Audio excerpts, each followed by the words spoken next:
Biden style, it wasn't without mumbles, bumbles and gaffes. Sky News All-Stars Rita Panahi, James Morrow, Chris Kenny and Paul Murray explain why the 80-year-old should be in a nursing home and not on the campaign trail.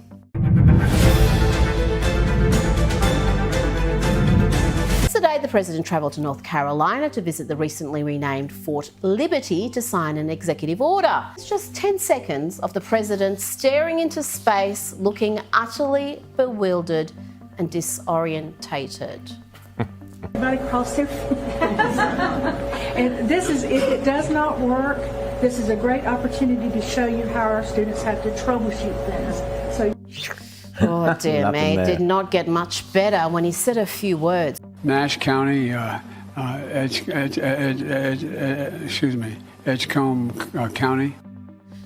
The President also repeated the lie that his late son, Beau, died in Iraq. Things changed in our life and our family. I lost my son. We lost our son in Iraq. Anyway. He's uttered it at least 4 times this year alone. The truth is his son did not die in Iraq. He died in Maryland.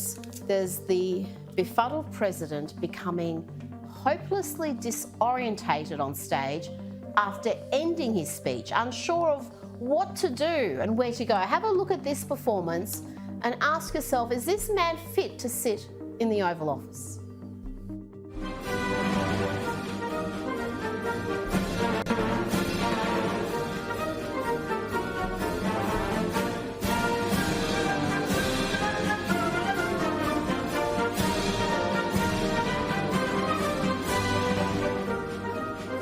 Comes to his aid and mercifully directs him off stage.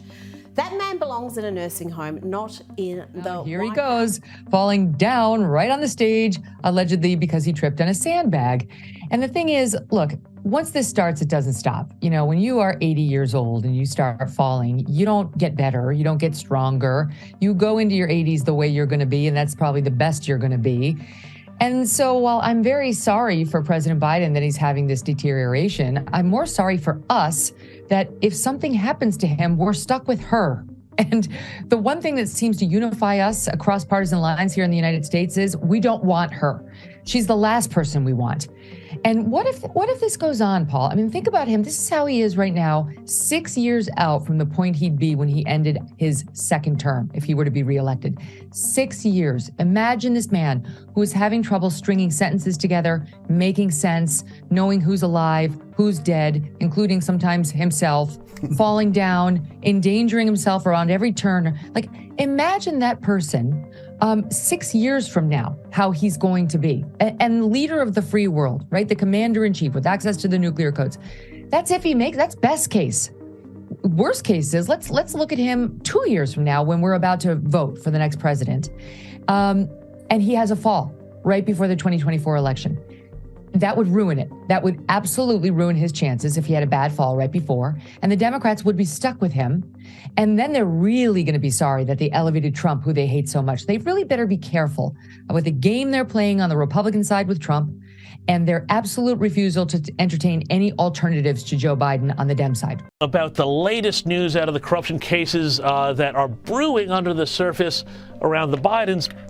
Latest is that there was alleged coercion of a foreign national connected with Ukrainian energy firm Burisma to pay $10 million in bribes, according to individuals familiar with the investigation into the FBI's handling of the confidential human source report they have on that. What's the latest? And given everything we've just talked about, is this going to continue to be squelched because there's another agenda? I mean, I think it will continue, sadly, to be squelched, but it does raise major questions about what we're doing right now in Ukraine in certain respects, because Ukraine keeps coming back to the centerpiece of the bribery allegations concerning Joe Biden and his son and other family members. And there's apparently, according to Senator Grassley, 17 tapes that record these conversations that even include then Vice President Biden being recorded on these tapes. It would fit the modus operandi. I mean, during the Ukrainian time frame, you had a lot of oligarchs that got a lot of their riches from government connections, from questionable banks. That was what Biden was put in charge of running after what some people call the Maidan coup, other people call the Maidan revolution. However you term it, there was a lot of free reign going on, a lot of investigations that got shut down. And after Biden gets involved, the Burisma investigation gets shut down, billions at stake in various forms of fraud. So $10 million bribe sounds almost reasonable, sadly. So it's very believable and credible that this occurred, given the history of Biden, given what we know about what was happening in Ukraine at the time, given the independent verification from third-party whistleblowers and apparently authenticated tapes, according to Senator Grassley, who hasn't been known to just spout anything. So it looks like we have systemic corruption with the Biden administration. In another serious issue, Rita Panahi is concerned about Joe Biden's support for radical bills that involve children. But first, let's check in with that supposed devout Catholic himself, the leader of the free world, Joe Biden, who believes children, and we are talking little kids in primary school here, can change their gender. Indeed, the president has recently been lashing out at what he calls hateful bills in Republican states that protect children from the devastating consequences of irreversible treatments and surgeries that may lead them to being infertile for life. It's wrong that extreme officials are pushing hateful bills targeting transgender children, terrifying families, and criminalizing doctors. These are our kids.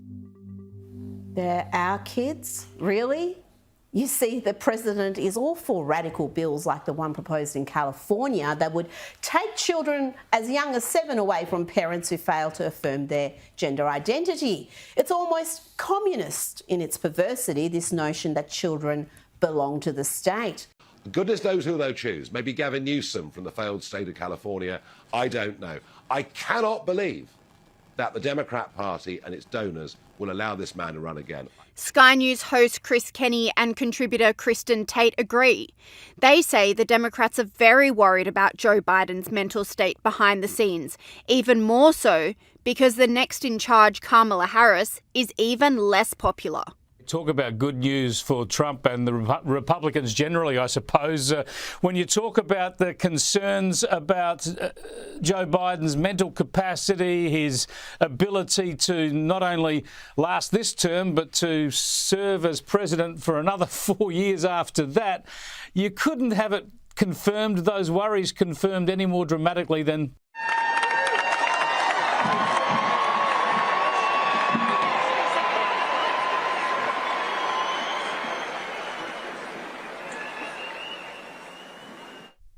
This is such a worry, Kristen. Anyone can fall over, but he is really doddering around everywhere so very carefully. But I will say that behind the scenes, Democrats are very concerned about this. Nearly every left-winger that I speak to, even the most, loyal Joe Biden supporters are very worried about his mental health. And people are starting to wonder if Kamala Harris is really the best running mate for him, because her polls are in the toilet. She's never been particularly popular, even among Democrats. She was a complete dud in the Democratic primary. And I think there are lots of voters out there, especially independents, who are saying this guy does not seem like he is going to last for the next 4 to 6 years.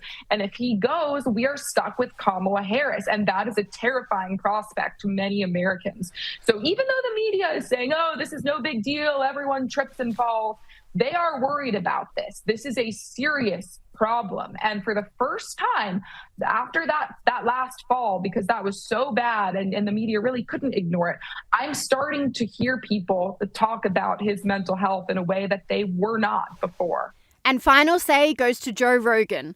The podcaster slammed the president and the clear double standards in mainstream media reporting about Trump versus Biden. If you go back and listen to that guy lying about his education record and lying about his accomplishments, and he's always been a problem. The ties to Ukraine and China and the money, the family they got paid millions of dollars, and everyone's trying to obscure it because, well, it's better than Trump.